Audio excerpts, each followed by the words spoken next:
नमस्कार दोस्तों, आप सभी के study for UPSC PC channel में स्वागत है।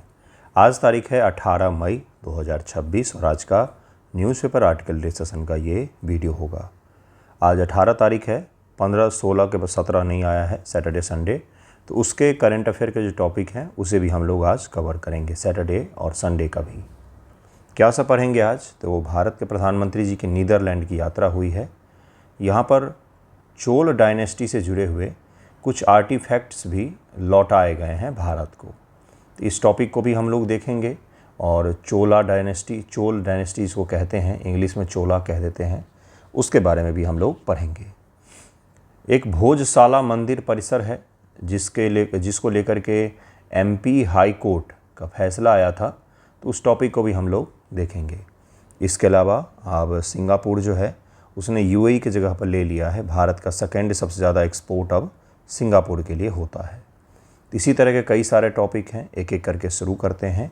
आज साइंस एमसीक्यू भी अपलोड होगा। नेक्स्ट वीडियो जो हम लोग एमसीक्यू से कॉन्सेप्ट क्लियर कर रहे हैं, जिसमें 2 वीडियो मैं अपलोड कर चुका हूं, उसका नेक्स्ट वीडियो आज अपलोड होगा। कल ही होने वाला था, लेकिन ऐसी आंधी तूफान आजकल आती है जो सब नेट बिजली सब बंद हो जाता है अचानक, इसलिए कल एक भी वीडियो मैं अपलोड नहीं कर पाया। वीडियो बना हुआ है फिर भी नहीं अपलोड कर पाया था।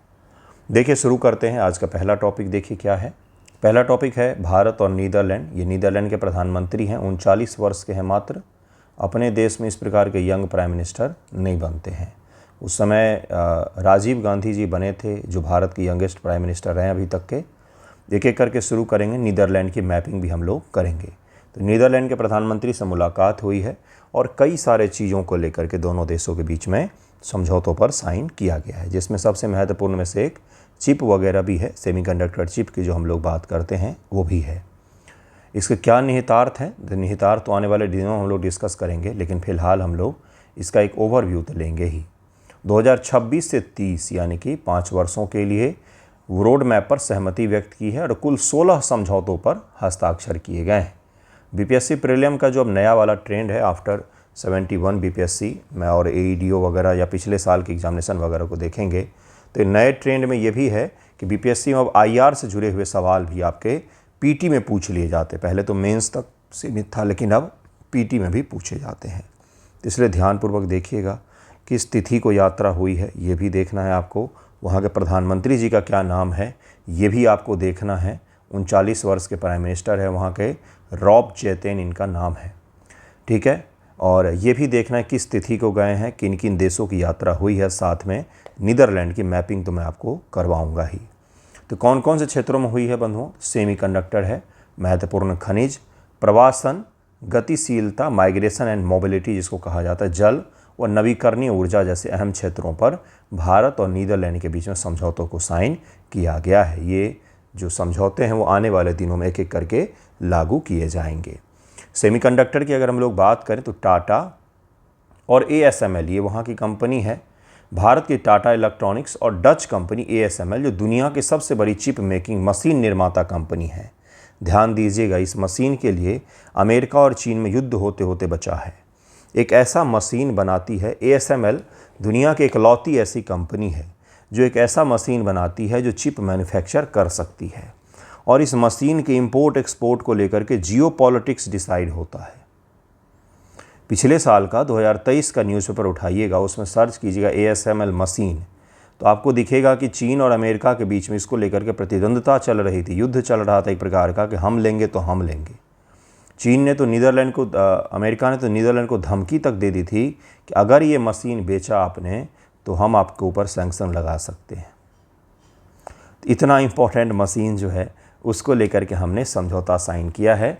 गुजरात के धोलेरा में सेमीकंडक्टर फैब्रिकेशन फैसिलिटी फैब का समर्थन करने के लिए एक महत्वपूर्ण समझौता ज्ञापन पर हस्ताक्षर किया गया। अगर ये मशीन हमें मिलता है तो वाकई हम कुछ कर सकते हैं इसमें। ब्रेन ब्रिज, डच विश्वविद्यालय और 6 प्रमुख भारतीय तकनीकी संस्थान, डच के जो विश्वविद्यालय हैं जिसमें आइडहोवन है, ट्रेंटी है, ये दुनिया के शानदार यूनिवर्सिटीज़ में से एक हैं, इनके बीच और IISc बेंगलोर हो गया, IIT Bombay, IIT Delhi, IIT Gandhinagar, IIT Guwahati और IIT मद्रास के बीच में साइन किया गया है डील, ठीक है। इसे भी ध्यान में रखेंगे, ये भी सवाल आपसे पूछा जा सकता है।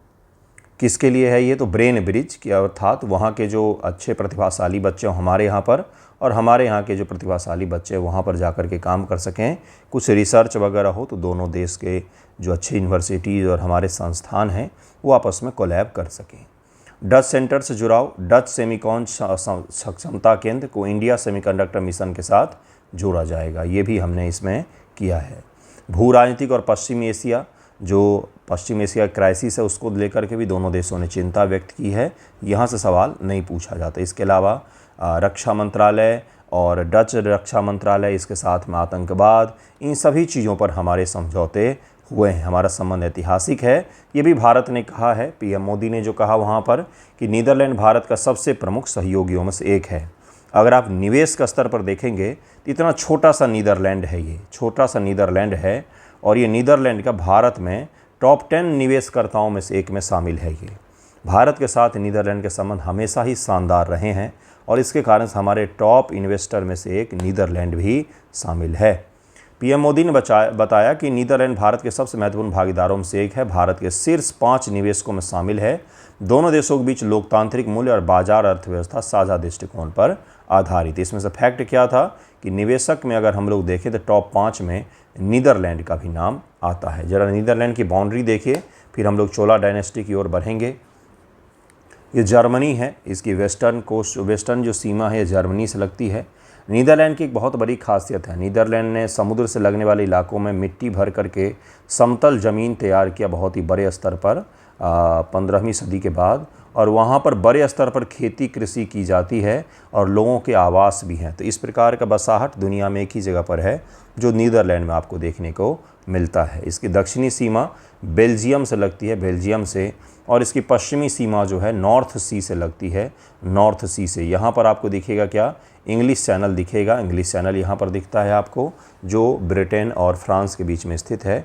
यहाँ पर एक छोटा सा भूमिगत सुरंग भी बनाया गया है पास करने के लिए, तो इसको ज़रूर याद रखिएगा। ये एम्स्टर्डम डैम है, ये हेग है, इन दोनों के बारे में आपको पता होगा। छोटा सा मैप था इसका। नीदरलैंड ने भारत को लौटाए हैं 11वीं सदी चोल ताम्रपत्र। आपने ये मूर्ति तो अवश्य ही देखा होगा। ये कहाँ से उत्पन्न हुई है, तो यह चोल डायनेस्टी की कला का एक शानदार उदाहरण है, शानदार उदाहरण है। सर्न, जो दुनिया का सबसे बड़ा लेबोरेटरी है, स्विट्ज़रलैंड फ्रांस की सीमा पर स्थित, सर्न के बाहर जो पार्टिकल फिजिक्स जो होता है, मॉडर्न फिजिक्स जिसे हम लोग कहते हैं, उसमें रिसर्च को लेकर के दुनिया में सबसे बड़ी प्रयोगशाला वही है, सर्न। आपने नाम सुना भी होगा। तो सर्न के बाहर भगवान नटराज की इतनी, इससे बहुत बड़ी, मतलब कि समझिए 5 से 10 फीट है शायद, उतनी बड़ी प्रतिमा सेम यही लगाई गई है। माना जाता है कि इसमें भगवान शिव का जो मूवमेंट है तांडव में, वो एटॉमिक मूवमेंट से मेल खाता है। जो भी है वैज्ञानिक दृष्टिकोण से लगाया गया होगा, क्योंकि दुनिया की सबसे बड़ी प्रयोगशाला के बाहर मंदिर तो एटलीस्ट नहीं ही बनाएंगे, वो भी फ्रांस स्विट्ज़रलैंड में तो नहीं बनाएंगे। तो जो भी है इसका साइंटिफिक आधार है। इस नटराज की मूर्ति के बारे में पूछा गया है कितनी ही बार यूपीएससी प्रीलिम में आर्ट एंड कल्चर के दृष्टिकोण से।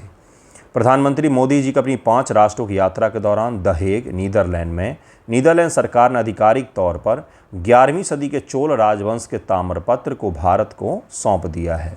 ये बहुत ही महत्वपूर्ण थे हमारे लिए, हमारे ऐतिहासिक धरोहर जो मिशनरियों के द्वारा भारत से ले जाए गए थे नीदरलैंड एक समय में, डच मिशनरियों के द्वारा वो भारत को वापस लौटा दिए गए हैं। इनमें क्या क्या चीज़ें हैं, नीदरलैंड के लीडेन यूनिवर्सिटी में रखे गए के कारण इन्हें लीडेन प्लेट्स भी कहा जाता है। लीडेन यूनिवर्सिटी है, वहाँ पर ये रखा गया था, मिशनरियों ने इसको ले जाकर वहाँ पर रख दिया था और इसके कारण से इनका नाम लीडेन प्लेट्स भी पड़ गया। या अनैमंगलम ताम्रपत्र इसको कहा जाता है, अनैमंगलम ताम्रपत्र।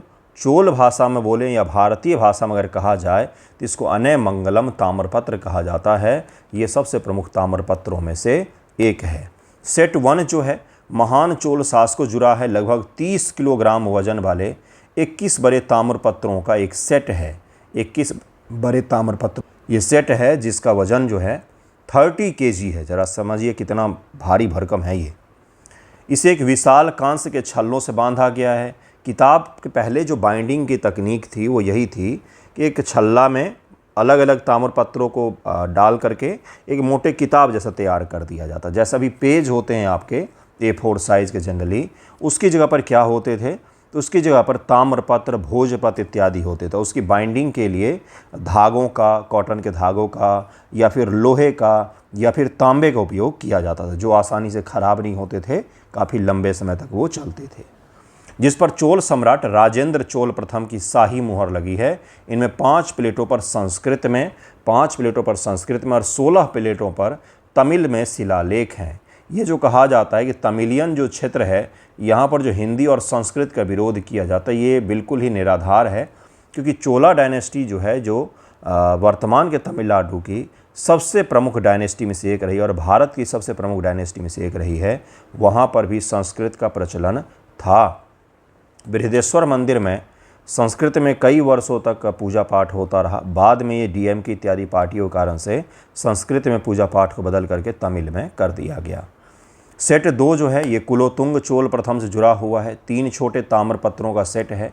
इसमें तमिल शिलालेख और इस पर राजा कुलोतुंग चोल की मुहर लगी हुई। टाइम पीरियड याद रखिएगा। क्या सवाल यहाँ से पूछेगा कि हाल ही में किस देश से लौट आए हैं। अगर 67वीं बीपीएससी वाला पैटर्न रहता तो यही सवाल पूछता कि प्रधानमंत्री मोदी हाल ही में किस देश से चोल साम्राज्य के आर्टिफैक्ट्स लेकर के आए हैं। लेकिन अब चूंकि 71 के बाद वाला पैटर्न है, तो उसमें इसके बारे में पूछ सकता है, राजाओं के क्रम के बारे में पूछ सकता है, कितने आर्टिफैक्ट हैं ये पूछ सकता है, किससे जुड़ा हुआ है, केवल तमिल में है या संस्कृत भी है, ये सारे डिटेल अब आपसे पूछे जा सकते हैं। ऐतिहासिकता और सांस्कृतिक महत्व क्या है। इन ताम्रपत्रों को चोल साम्राज्य के सबसे महत्वपूर्ण जीवित अभिलेखों में गिना जाता है। बौद्ध विहार को भूमिदान, ये ताम्रपत्र नागपट्टिनम में एक बौद्ध मठ को, चूड़ामणि बिहार को दिए गए राजस्व और गांव इत्यादि के बारे में भी रिकॉर्ड रखता है। धार्मिक सहिष्णुता और कूटनीति को दिखाता है कि चोल साम्राज्य के जो शासक थे मुख्य रूप से सैविज्म को फॉलो करते थे, जो हिंदुइज्म की एक शाखा हिंदुइज्म में ही है, लेकिन वो बुद्धिज्म के लिए भी दान पुण्य करते थे। यानी कि जो कंप्लीट हम सेकुलर स्टेट की अभिकल्पना आज करते हैं, वो सेकुलर स्टेट भारत में हमेशा सही रहा है, कभी भी अपने यहाँ पर धार्मिक कट्टरता वाला स्टेट नहीं रहा है। ये ताम्रपत्र नीदरलैंड कैसे पहुँचे, तो 1687 से 1700 के बीच नागपट्टिनम शहर डच ईस्ट इंडिया कंपनी के नियंत्रण में था। तब किले के निर्माण के दौरान इन प्लेटों की खुदाई की गई थी। बाद में 1712 के आसपास फ्लोरेंटियस कैंपर नामक एक डच पादरी और मिशनरी नीदरलैंड ले गया और उसने 1862 में वहाँ की लीडेन यूनिवर्सिटी को दान कर दिया। लीडेन यूनिवर्सिटी 1862 में मौजूद थी गुरु, है ना। कब? 1862 में लीडेन यूनिवर्सिटी मौजूद थी।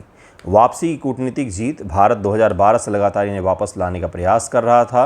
कई सारे जगहों पर हमने लॉबिंग की, तब जाके हमें यह वापस मिल गया। ये चोला डायनेस्टी है, जिसको चोल साम्राज्य कहते हैं। यहाँ से शुरू हुआ था ये, और इन सब को इसने जीत लिया। इस सब को जीत लिया। श्रीलंका, इंडोनेशिया, ये सारा देखिए, इन सभी जगहों पर चोल के प्रमाण मिलते हैं। राजेंद्र चोल जो था ना, वो अलग ही था, अलग लेवल तक ले गया साम्राज्य को। डायरेक्टली इनडायरेक्टली इन सभी जगहों पर शासन किया है उसने। तो चोल डायनेस्टी जो है भारत की सबसे विशाल डायनेस्टी में से एक रही है। चोलों का दो काल है, मैंने आपको बताया भी है। एक आपको दिखेगा जो अशोक महान है, सम्राट अशोक जो हैं, उनके पीरियड में भी चोल, चेर और पांड्य हमें देखने को मिलते हैं। ये 3 साम्राज्य नीचे। तो ये चोल ख़त्म हो जाते हैं और यहाँ पर अलग अलग डायनेस्टी बनती है। फिर जाके जब पल्लवों का अंत होता है, तो पल्लवों की समाधि पर चोल साम्राज्य खड़ा होता है ना। पल्लव शासक भी बहुत महान हुए हैं। आपको पढ़ाया भी था मैंने मामल्लपुरम के बारे में, मामल्ला के बारे में हमने पढ़ा था। प्रथम जो दक्षिण भारत मंदिर की शैली का निर्माण है, वो पल्लवों ने ही शुरू किया था। ये सब हमने पढ़ा हुआ है। लेकिन मंदिर निर्माण और कला और साम्राज्य को बढ़ाने का अगर हम लोग पीक पीरियड देखेंगे चोलों दक्षिण भारत में, तो वो कौन है? तो चोल साम्राज्य ही है। इस तरह से इन्होंने बंगाल की खाड़ी को घेर लिया था कि इसको कहा जाता था चोलों का झील है। ये चोलों का झील है। बंगाल की खाड़ी को इन्होंने अपना झील बना लिया था, जो भारत आज भी नहीं बना सकता है। इस प्रकार का साम्राज्यवादी थे ये, जिन्होंने सब कुछ जीत लिया था अपने आस पड़ोस के, अपने शानदार नेवी के बदौलत। चोल साम्राज्य की स्थापना 9वीं शताब्दी लगभग 850 ईस्वी में विजयालय ने पल्लवों को हरा करके की थी। इनकी प्रारंभिक राजधानी उरैयूर थी, प्रीलियम फैक्ट में पूछा जा चुका है। बाद में तंजावुर और फिर गंगईकोंड चोलपुरम स्थानांतरित हो गई। तंजावुर और फिर गंगईकोंड चोलपुरम स्थापित हो गई। गंगईकोंड चोलपुरम की मैंने कहानी बताई हुई है आपको। पाल शासकों से इन्होंने गंगाजल मांगा था, नहीं दिया, तो पाल शासकों को हरा करके गंगाजल उठा करके ले गए और गंगईकोंड चोलपुरम शहर की स्थापना की थी राजेंद्र चोल ने। राजकीय चिन्ह इनका बाघ टाइगर होता है। टाइगर सबसे प्रतापी शासक तो राजराज चोल प्रथम है, जो 985 से 1014 ईस्वी तक रहे हैं। बृहदेश्वर मंदिर का निर्माण इन्होंने ही करवाया, जो यूनेस्को के विश्व धरोहर में शामिल है। उसके बाद से राजेंद्र चोल आते हैं, जो गंगईकोंड चोलपुरम बनाते हैं, और उसके बाद से और भी कई सारे शासक आए हैं। मुख्य विशेषता इनकी क्या थी, तो तारी उतारने के लिए, तार के पेड़ पर चढ़ने के लिए जिस सीढ़ी का इस्तेमाल होगा ना, उस सीढ़ी पर भी कर लगाते थे ये। बिल्कुल सही सुने आप, उस लैडर पर भी कर लगाया जाता था चोलों के द्वारा। तो चोल डायनेस्टी भारत में सबसे शानदार प्रशासनिक व्यवस्थाओं में से एक थी, जो हर चीज़ पर टैक्स लगाते थे। हर चीज़ पर टैक्स लगाते थे, जो भी आप सोच सकते हर चीज़ पर टैक्स लगाते थे। ठीक है, और टैक्स देती थी जनता, क्योंकि बदले में रिटर्न में भी देते थे, सुरक्षा देते थे और समृद्धता मिलती थी। क्योंकि इतने सारे क्षेत्रों पर जब इन्होंने कब्जा किया तो वहाँ की धन संपदा का कहाँ पर उपयोग होगा, तो डायनेस्टी में ही उपयोग होगा। चोल प्रशासन की सबसे बड़ी व्यवस्था उनकी विकेंद्रीकृत ग्राम पंचायत प्रणाली थी, जिसको उड़ कहा जाता है। आम लोगों की सभा और ब्राह्मणों के गांव को अग्र सभा कहा जाता है, अग्रहार की सभा कही जाती थी। चोलों ने जिस प्रकार के पंचायती राज स्थापित किए, अब तारी उतारने के लिए सीढ़ी पर जो कर है वो केंद्र सरकार नहीं लगा सकती, क्योंकि यह बिल्कुल ही लोकलाइज टैक्स हो गया।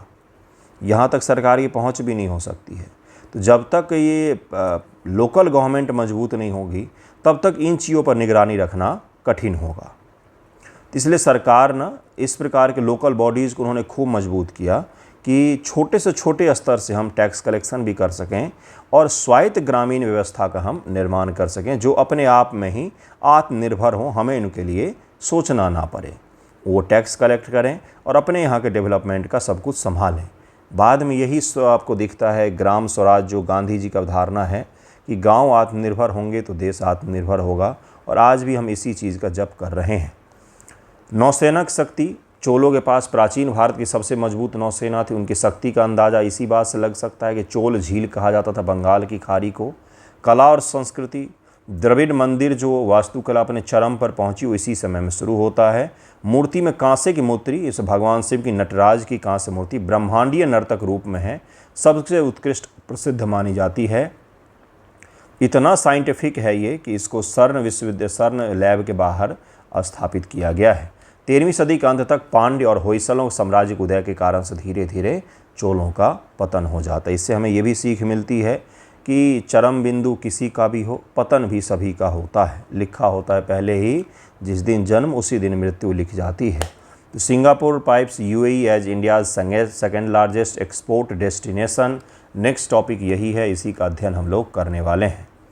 सिंगापुर बना भारत का दूसरा सबसे बड़ा निर्यात गंतव्य। क्या है भाई, क्यों बना होगा? थोड़ा सा इमेजिन कीजिए, सोचिए क्या ऐसा हुआ है। तो वेस्ट एशिया में क्राइसिस उत्पन्न हो गया है। तो क्राइसिस के कारण से व्यापार में बाधाएं उत्पन्न हुई हैं, और उस व्यापार बाधा के कारण से यूएई में जितना एक्सपोर्ट हम कर पाते थे, डिमांड कम होने के कारण से वहाँ से बहुत सारे लोग चले गए। कंपनियों के प्रोडक्शन प्रभावित हुए, ड्रोन गिर रहे हैं, अटैक हो रहे हैं। इसके कारण से वहाँ पर जो हमारा एक्सपोर्ट हो रहा था वो कम हो गया है। डिमांड कम हुआ होगा तो एक्सपोर्ट कम हो गया है। जहाज़ भी आसानी से नहीं जा पा रहे थे। तब हमारा सिंगापुर जो है वो सेकेंड डेस्टिनेशन बन गया एक्सपोर्ट का। हम सिंगापुर को काफ़ी बड़ी मात्रा में एक्सपोर्ट कर रहे हैं। पश्चिम एशिया में चल रहे युद्ध के और मार्च से हॉर्मुज जलसंधि के लंबे समय तक बंद रहने के कारण भारत के व्यापार मार्गों में बड़ा बदलाव आया है। और इतना बड़ा बदलाव है कि प्रधानमंत्री मोदी जी ने कल नीदरलैंड में कहा कि पिछले 10 वर्षों में हम जितने लोगों को पॉवर्टी से बाहर निकाल करके लाए हैं, वो सब फिर से पॉवर्टी में चले जाएंगे। यानी कि वो गेम ऑफ थ्रोन्स देखा है आपने, उसमें बार बार एक डायलॉग आता रहता है, विंटर इज़ कमिंग। तो उसी प्रकार से है कि crisis is coming, crisis is coming. स्पष्ट करके बोलना चाहिए ना, अगर क्राइसिस है, उन्होंने तो पूरे विश्व के परिप्रेक्ष्य में बोला, लेकिन स्पष्ट करके बोलना चाहिए। जैसे कभी भी फिर से वॉर शुरू हो सकता है अमेरिका और इजराइल ईरान के बीच में। ईरान ने धमकी दी है कि अब हम इंटरनेट भी काट देंगे, केवल इंटरनेट का केवल भी काट देंगे जो स्ट्रेट ऑफ हॉर्मुज से गुजर रहा है। स्ट्रेट ऑफ हॉर्मुज अभी भी बंद है, वहाँ से गैस, पेट्रोलियम और इन सब चीज़ों के जहाज़ सफलतापूर्वक नहीं गुजर रहे हैं। रोक टोक उन पर जारी है, इक्के दुक्के गुजर पाते हैं, इतने कम गुजरते हैं कि न्यूज़ बन जाता है कि आज भारत के 2 जहाज़ गुजरे। तो इससे देश नहीं चलने वाला है, प्रोडक्शन हमारे बहुत कम हो गए हैं। इसके कारण से प्रधानमंत्री जी इस प्रकार का बयान दे रहे थे। और रुपया तो अब 100 के करीब ही पहुंच जाएगा, 96 अप्रॉक्स तो पहुंच ही गया है। निर्यात में बड़ा बदलाव हुआ है। व्यापारियों द्वारा माल निर्यात करने के लिए वैकल्पिक रास्ते खोजने के कारण से इन 2 बड़े ट्रांसशिपमेंट हब आंकड़ों में बड़ा उलटफेर हुआ है। सिंगापुर ने संयुक्त अरब अमीरात को पीछे छोड़ दिया और अप्रैल महीने में भारत का दूसरा सबसे बड़ा निर्यात गंतव्य बन गया। अप्रैल में सिंगापुर को होने वाले निर्यात में 180% की वृद्धि हुई है, 2 गुने से थोड़ा सा कम, और यह 3.2 बिलियन तक पहुंच गया है। 3.2 बिलियन डॉलर है, भाई डॉलर भी लगा है पीछे, इतना पहुंच गया। इसके विपरीत पिछले साल की तुलना में यूएई को होने वाला निर्यात 36% गिर गया है। सोचिए ज़रा, 36% हमारा निर्यात एक देश को गिर गया है। पहले 100 सामान भेजते थे, तो अब 64 ही भेज पा रहे हैं हम लोग। 36% का असर कहाँ पर पड़ा होगा? छोटी छोटी कंपनियां होती, आप भी चाहें तो एक्सपोर्ट कर सकते हैं, बस आपको शुरुआत में 10, 20, 50 लाख रुपए चाहिए। तो छोटे छोटे कंपनियां होती हैं जो अपने खाद्य वस्तुओं को, गारमेंट्स को, कपड़े को, अलग अलग चीज़ों के एक्सपोर्ट करती हैं। तो 36% एक्सपोर्ट जब प्रभावित हुआ होगा तो उससे रिलेटेड जॉब भी प्रभावित हुआ होगा, है ना। या तो इस एक्सपोर्ट का डेस्टिनेशन चेंज होकर के सिंगापुर हो जाएगा, और एक्सपोर्ट का डेस्टिनेशन छोटे व्यापारियों के लिए चेंज करना बहुत ही मुश्किल होता है। बड़े व्यापारी तो चेंज कर ले जाते हैं। तो ये है वो क्राइसिस जो आपको दिखना चाहिए। आयात स्रोतों में बदलाव हुआ है। युद्ध और पारंपरिक ऊर्जा स्रोतों पर प्रतिबंध के कारण से भारत के आयात भागीदारी में काफ़ी ज़्यादा बदलाव आया है। नए भागीदार कौन बन गए हमारे आयात के, जहाँ से हम इम्पोर्ट करते हैं? Oman, Peru, Nigeria. ऊर्जा निर्यातक देश भारत के शीर्ष 20 टॉप 20 इंपोर्ट सोर्स हमारे बन गए। नाइजीरिया भी बन गया है। नाइजीरिया से तेल गैस ला रहे हैं हम लोग, एलपीजी ला रहे हैं वहाँ से। नाइजीरिया अफ्रीका का सबसे घनी आबादी वाला और दुनिया के सबसे तेज़ी गति से पॉपुलेशन ग्रोथ करने वाला देश है, जो अफ्रीका के गिनी के तट के समीप में स्थित है। अकेले ओमान से होने वाले आयात अप्रैल में 3 गुना से अधिक बढ़ करके $1.48 हो गया है। तो ओमान से हम लोग कर रहे हैं ज़्यादा, अब ओमान से कर रहे हैं, यूएई से नहीं कर पा रहे हैं, नाइजीरिया से कर रहे हैं, और उसके अलावा पेरू जैसे देशों से हम लोग खूब इंपोर्ट कर रहे हैं ऊर्जा संसाधन और बाकी ज़रूरत की चीज़ों को। कतर और सऊदी अरब, मार्च में कतर से आयात में 47% की गिरावट आई है। क्यों भाई? क्योंकि कतर हॉर्मूज के जलडमरू मध्य के अंदर स्थित है, वहीं से होकर के जहाज़ आएगा। अब वो जब जहाज़ नहीं आ पा रहा है तो 47%, ज़रा इमेजिन कीजिए, लगभग में हाफ हो गया है ना। तो ये यहाँ पर बहुत बड़ी दिक्कत है। सऊदी अरब से आयात अप्रैल में तेज़ी से ऊपर उठा है, लेकिन कतर से कम हो गया। सऊदी अरब से इसलिए हो पा रहा है क्योंकि सऊदी अरब ना लाल सागर और फारस की खाड़ी दोनों के बीच में स्थित है, इसलिए वो अपने इंपोर्ट अगर हॉर्मूज से के माध्यम से नहीं कर पा रहा है तो लाल सागर के माध्यम से हूती विद्रोहियों का जो इलाका है बाब अल मांडेब, वहाँ से वो आसानी से कर ले रहा है। इसके कारण से सऊदी अरब के इंपोर्ट में वृद्धि हुई है, जबकि कतर, बहरीन और ये सब जो देश होंगे इनके एक्सपोर्ट में कमी आ जाएगी। इसको ज़रूर याद रखिएगा। ये डेटा है, डेटा से भी ज़्यादा ट्रेंड पूछा जाएगा आपसे। सिंगापुर हमारा सेकेंड एक्सपोर्टर हो गया, हम सब ज़्यादा अब एक्सपोर्ट सिंगापुर को करते हैं। भोजशाला को एमपी हाई कोर्ट ने कहा है कि ये मंदिर है। एक हरिवंश राय बच्चन जी की बहुत सुंदर कविता है, मधुशाला, पढ़ा होगा आपने। बैर कराते मंदिर मस्जिद बैर कराते हैं, मेल कराती मधुशाला। तो वो कविता सुनाना चाहिए था इनको। खैर जो भी है, धार के भोजशाला मंदिर जो देवी सरस्वती का मंदिर हुआ करता था, उसको फिर से एमपी हाई कोर्ट ने कहा है कि यह एक आज से मंदिर होगा। लोकतांत्रिक देशों की यही खासियत होती है, कौन सा जगह मंदिर है, कौन सा जगह मस्जिद है, ये भी कोर्ट तय करते हैं। मध्य प्रदेश उच्च न्यायालय की इंदौर पीठ ने ऐतिहासिक 242 पन्नों के फैसलों से यह निष्कर्ष निकाला कि धार जिला एमपी में स्थित विवादित भोजशाला कमाल मौला मस्जिद, पहले यह भोजशाला हुआ करता था, बाद में जो अटैक हुआ उसमें इसको बदल करके मौला मस्जिद बना दिया गया था। ठीक है, तो जिसके बाद से विवाद था, तो एएसआई आई आज़ादी के बाद, उसने बोला कि सप्ताह में 2 दिन हिंदू लोग पूजा कर लेंगे, 1 दिन मुस्लिम आकर के नमाज़ पढ़ लेंगे। ये उसने समाधान निकाला था जो उस समय के हिसाब से सही था। लेकिन फिर दावे किए गए कि ये तो केवल मंदिर ही है ना। उसी दावे के बाद से यह फैसला एमपी हाई कोर्ट का आया है कि धार की भोजशाला एक मंदिर है। न्यायालय के प्रमुख फैसले के मुख्य बिंदु क्या क्या हैं, तो जस्टिस विजय कुमार, इनका भी नाम ध्यान में रखिएगा, शुक्ला और आलोक अवस्थी की पीठ ने निम्नलिखित प्रमुख आदेश दिए हैं। धार्मिक स्वरूप कोर्ट ने ऐतिहासिक साहित्य और भारतीय पुरातत्व सर्वेक्षण की रिपोर्ट के आधार पर माना है कि मूल रूप से परमार वंश के राजा भोज से जुड़ा संस्कृत शिक्षा का केंद्र था और यहाँ हिंदू पूजा की निरंतरता बनी रही है हमेशा से ही। देश में कुछ संस्कृत अध्ययन के बहुत ही महत्वपूर्ण केंद्र रहे हैं। उसमें से भोजों का जो साम्राज्य था, भोज शासकों का आपने नाम सुना होगा, तो उनका साम्राज्य भी प्रमुख उनमें से रहा है ना। 2003 का आदेश रद्द कर दिया है। कोर्ट ने एएसआई के आर्कियोलॉजिकल सर्वे ऑफ इंडिया के 7 अप्रैल 2003 के उस आदेश को रद्द कर दिया है जिसके तहत कहा गया था कि हिंदुओं को केवल मंगलवार और बसंत पंचमी, जो सरस्वती जी का उत्सव होता है, पूजा होता है अपने बिहार में भी, को पूजा करने और मुसलमानों को हर शुक्रवार को नमाज पढ़ने की अनुमति दी गई थी। पहले एएसआई के द्वारा यह दिया गया था। नमाज पर रोक और नई मस्जिद के लिए ज़मीन अब एलोकेशन होगा। अब इस परिसर में मुसलमानों को नमाज अदा करने की अनुमति नहीं होगी। वैसे आपके बता दूं कि नमाज संस्कृत शब्द है, नमाज जो है संस्कृत शब्द है, ओरिजिनेट संस्कृत से हुआ है।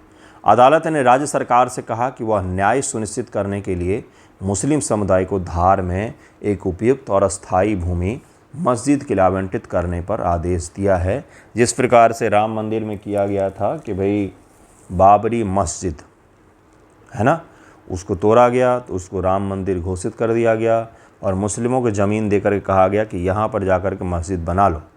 उसी प्रकार से यहाँ भी उन्होंने किया है।